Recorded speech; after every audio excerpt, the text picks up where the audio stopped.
مسیح کا تعارف اس میں کیا کروایا گیا؟ 12ویں آیت میں لکھا جس کے پاس دوداری تیز تلوار ہے. خط کو لکھنے والا لکھوانے والا کون ہے؟ جس کے پاس افسس کی کلیسیا میں کیا تعارف کروایا؟ جس کے دائنے ہاتھ میں 7 ستارے ہیں اور چراغ دانوں میں بیلتا ہے. سمرنا میں کیا تعارف کروایا؟ میں اول اور لکھنے والا کون ہے؟ اول اور آخر اور مر گیا تھا اور زندہ ہوا ہوں. اس میں کیا تعارف کرواتا ہے؟ جس کے پاس دوداری تیز تلوار ہے. 2 ایج ڈبل ایج جس کو کہتے ہیں, دونوں طرف سے, اس طرف بھی اس طرف بھی. جیسے چھری ہوتی ہے نا, چھری کو ایک طرف ہی دار ہوتی ہے. اسی کہتے ہیں دنیا داتری میں ایک پاسے تے دنیا نو دونوں پاسے نہیں. کلام کو بھی کلام دوداری تیز تلوار, یہ سنانے والے کو بھی کاٹتی ہے, سننے والے کو بھی کاٹتی ہے.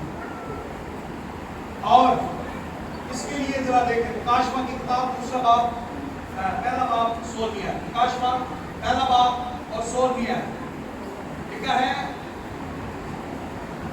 اور اس کے دائنے ہاتھ میں 7 ستارے تھے اور اس کے منہ سے ایک دوداری تیز تلوار نکلتی تھی. کہ خداوند یسوع مسیح کا تعارف مکاشفہ کی کتاب میں کروایا جا رہا ہے.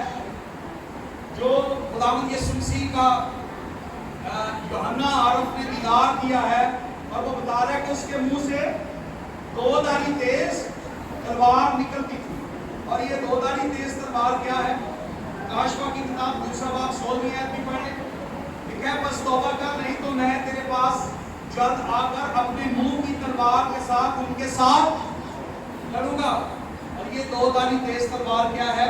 افسیوں کا خط 6 باب اور اس کی 17ویں آیت میں لکھا ہے روح کی تلوار جو کہ خدا کا کلام ہے. کہ خدا کا کلام دوداری تیز تلوار خدا کا کلام ہے. خدا کہتا ہے میں اپنے کلام کے ساتھ انصاف ہوں, میں تمہارے پاس آؤں گا اور تمہارے ساتھ لڑوں گا. کلام سے کلام لڑے گا. کیوں؟ کیونکہ جو لائبریری کے اندر ہر طرح کا کلام پڑا ہوا تھا نا, غیر قوموں کا, وہ اس کو بھی مان لے, ان کی رسومات بھی ادا کرے. خدا کہہ رہا ہے کہ میں اپنے کلام سے لڑوں گا. میرے پاس دوداری تیز تلوار ہے, اس کے سامنے کوئی ٹھہر نہیں سکے گا. اس کلام کے سامنے کوئی نہیں ٹھہر سکے گا. عبرانیوں کا خط 4 باب 12ویں آیت بڑی مشہور ہے. خدا کا کلام زندہ اور مؤثر ہے اور لکھا ہے بند اور گدے سے جدا ہو کر گزر جاتا ہے. کیا کرتا ہے جی؟ یہ کلام دوداری تیز تلوار جو ہے یہ بند اور گدے کو کیا کرتی ہے؟ جدا کرتی. کیا کرتی ہے؟ جدا کرتی ہے. خدا کا کلام جو ہے دنیا داری سے اور ایمانداروں کو دنیا داری سے, دنیا کی رسومات سے, دنیا کی محبت سے جدا کرتا ہے. جب آپ کلام کو سنیں گے, کلام پر عمل کریں گے, کلام کو اپنائیں گے, اپنی زندگی کے اندر عملی جامہ پہنائیں گے, وہ آپ کو موٹیویٹ کرے گا, وہ آپ کو تیار کرے گا کہ آپ دنیا داری کو ترک کریں.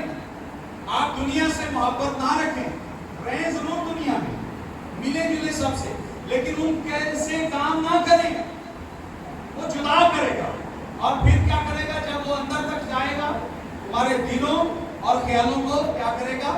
جانچ لے گا. اسی کلام کے ذریعے سے جو آپ سن رہے ہیں, جو آپ کلام سن رہے ہیں, ابھی آپ کو یاد نہیں ہوگا, 1 ہفتے بعد آپ کو یاد نہیں رہے گا, 2 مہینوں کے بعد, سال کے بعد آپ کو یاد نہیں رہے گا.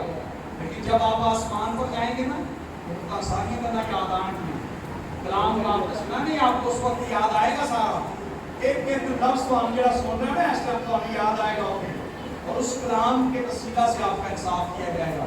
یہ کلام آپ کے اندر چلا گیا ہے, یہ آپ کے خیالوں کو جانچے گا آپ ایمان پر ہیں یا نہیں. اس کلام کے ذریعے سے عدالت ہوگی. اور لکھا ہے کہ یہ کلام جو ہے دوداری تیز تلوار ہے. پولس اس کو اور زیادہ وضاحت کے ساتھ بیان کرتا ہے. یہ دوداری تیز تلوار سے بھی زیادہ تیز ہے. یہ بند اور گدے کو جدا کرتی ہے, فلٹر کرتی ہے اور پھر خیالوں کو جانچ لیتی ہے, عدالت کرتا ہے کلام. یوحنا کی انجیل 12واں باب 48 میں میں خدا یسوع مسیح کہتے ہیں جو کلام میں نے تمہارے ساتھ کیا یہ تمہیں آخری دن مجرم ٹھہرائے گا. میرا کلام تمہیں مجرم ٹھہرائے گا. تمہیں گواہی کسی کی نہیں چاہیے ہوگی کہ کلام جو تمہارے اندر ہے یہ تمہیں مجرم ٹھہرا دے گا. تو کلام کہے گا ہاں تینوں آندھا سی چوری نہ کرتا رہے, زنا نہ کر تینوں بات کرتا رہے. کلام کہے گا تو سنیا مینوں میں تینوں کہتا رہا نشہ نہ کرتا رہے. یہ تمہیں مجرم ٹھہرائے گا. اور 2 دانی تیز تلوار مسیح کا کلام ہے. کلام یسوع مسیح فرماتے ہیں یہ میرے منہ سے نکلا. کہاں سے نکلا ہے؟ میرے منہ سے نکلا. یہ کسی کا کلام نہیں ہے, یہ مسیح کا کلام ہے. یہ پولس کا نہیں ہے, یہ موسیٰ کا نہیں ہے, یہ داؤد کا نہیں ہے, یہ ایوب کا نہیں ہے, یہ سلیمان کا نہیں ہے, یہ رسولوں کا نہیں ہے. یہ اس کے منہ سے نکلا ہوا کلام ہے. اور کہتا میں اپنے منہ کی تلوار کے ساتھ ہی آپ سے بولوں گا. تیسری بات کیا کام کی جن کی تعریف خدا نے کی. 13ویں آیت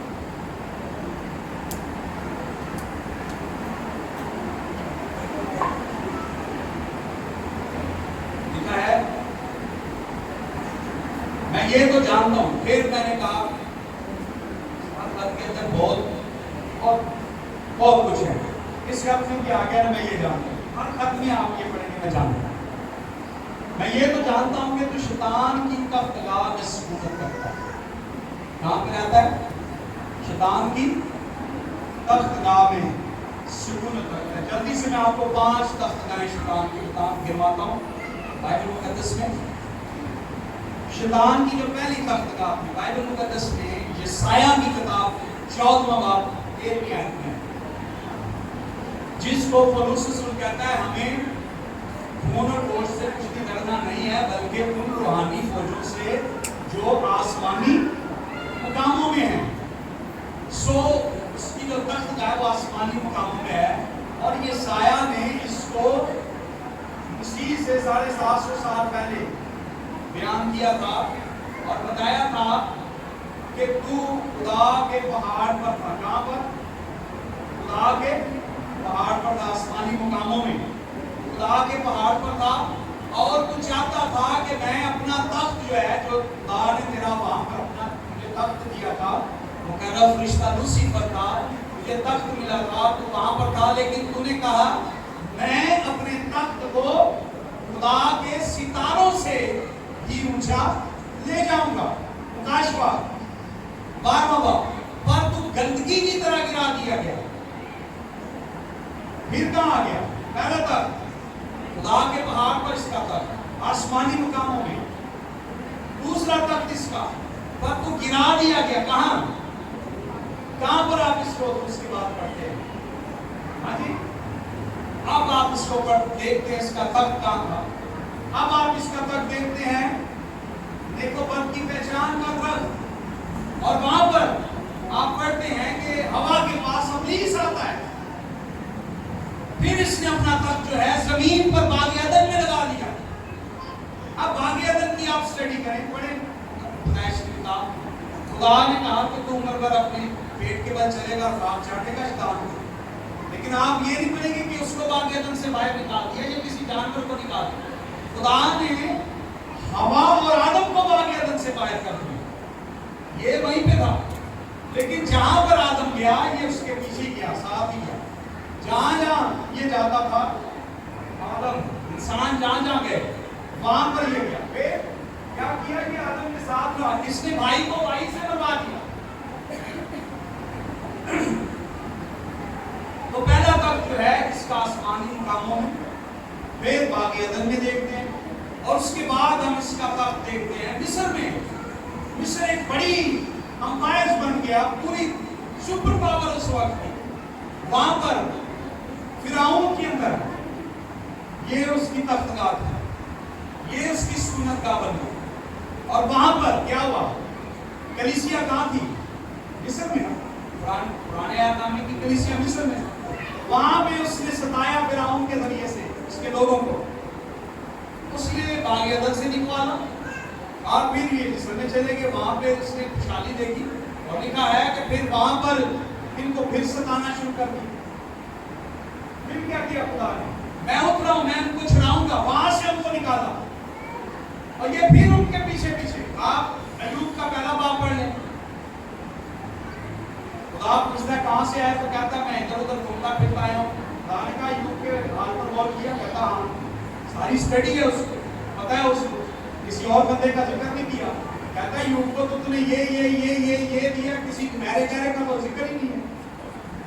جہاں خدا کے لوگ ہیں شیطان وہاں پر کام کرے, وہیں پر رہنا اس کو پسند.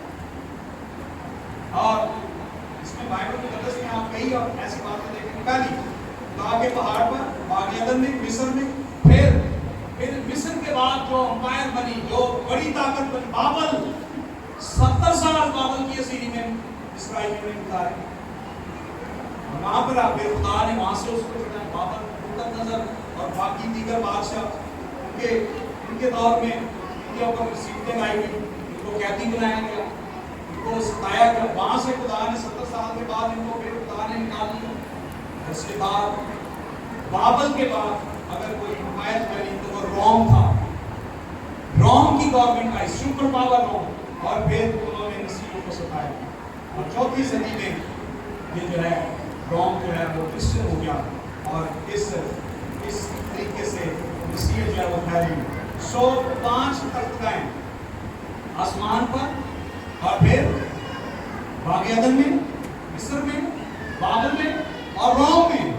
اور روم کے بعد جب وہ کرسچن ہو گیا تو پھر جہاں پر مسیح گئے شیطان نے وہیں مل کر اپنے اڈے بنا لیے.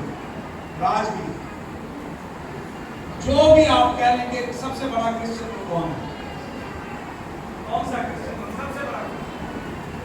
امریکہ. امریکہ سب سے بڑا کرسچن ہے. لیکن سب سے زیادہ بدی کہاں پر ہوتی ہے؟ آپ کو پتہ ہے امریکہ میں. بدکاری سب سے زیادہ, نشہ کہاں پر ہے, ڈرگس کہاں پر ہے؟ امریکہ میں. سب سے زیادہ چرچ والی کہاں پہ؟ امریکہ میں. چرچ بنے کہاں پہ؟ امریکہ میں. خالی بھی وہیں پہ ہے, کلیسیا بھی وہیں پر ہے, غلط کام بھی وہیں پہ. وہ جہاں پر کرسچن زیادہ ہیں شیطان وہیں پر ہے. تو کہاں پہ رہتا ہے؟ جہاں پر آپ رہیں گے شیطان وہاں پہ ہوگا. یہ نہیں کہ آپ پاکستان میں تو یہاں شیطان کی سکونت گاہ نہیں.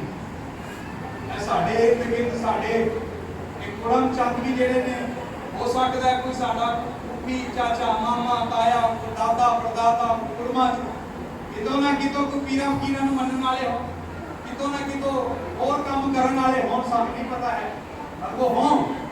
شیطان کی سکونت گاہ میں آج بھی ہم ہیں. پاکستانی کلیسیاں آج بھی ہیں. شیطان کے کام نہیں ہو رہے ہیں. خداوند کہتا ہے کہ تو شیطان کی سکونت گاہ میں, تخت گاہ میں سکونت کرتا ہے. اور خداوند یسوع مسیح کی آزمائش کس نے کی؟ شیطان نے کی. پطرس کے اندر شیطان گیا کہ نہیں گیا؟ یہودا اسکریوتی کے اندر شیطان گیا کہ نہیں گیا؟ پولس نے کہا ختم کریں ایک شیطان کا قاصد اس نے میرے بدن میں کانٹا چبھایا. تو جہاں پر ایماندار ہیں, حتیٰ کہ ہمارے مسیح خداوند کے پیچھے 3 سال تک لگا, وہ تو جب پیدا ہی ہوا اسی وقت اس کو مار دینا چاہتا. شیطان تخت گاہ میں مسیح کرتا ہے. یاد رکھیں کہ آپ جہاں پر رہ رہے ہیں وہاں شیطان کا تخت ہے, لیکن اس بات کو بھی یاد رکھیں کہ آپ کو اس سے فائٹ کیسے کرنی ہے. جس کے پاس 2 دھاری تیز تلوار, اس تلوار کو نہیں, روح کی تلوار کو نہیں. جیسے مسیح کلام کے ذریعہ سے ابلیس پر غالب آیا. آپ ہیں, میں اور آپ شیطان کی تخت گاہ میں سکونت کرتے ہیں, لیکن جب تک خداوند کا کلام ہمارے پاس ہے شیطان ہمیں چھونے نہیں پائے گا. ہاللیلویا. دوسری بات, فرق میرے نام پر قائم ہے. شیطان کی سکونت گاہ میں ہے, فرق کیا ہے؟ اور میرے نام پر کیا قائم ہے؟ قائم ہونے سے کیا مراد ہے؟ 3 باتیں اس کے بارے میں بتاؤں گا. پہلا کرنٹیوں 16واں باب 13ویں ہے, ایمان میں قائم رہو. مسیح فرماتے میرے نام پر قائم ہے, اس کا مطلب ہے تو ایمان میں قائم ہے. گلتیوں 5واں باب اور اس کی پہلی آیت, نجات میں قائم ہے. مسیح نے ہمیں آزاد رہنے کے لیے آزاد کیا ہے, اور لکھا ہے بس تم اس میں قائم رہو اور دوبارہ غلامی کے جبے میں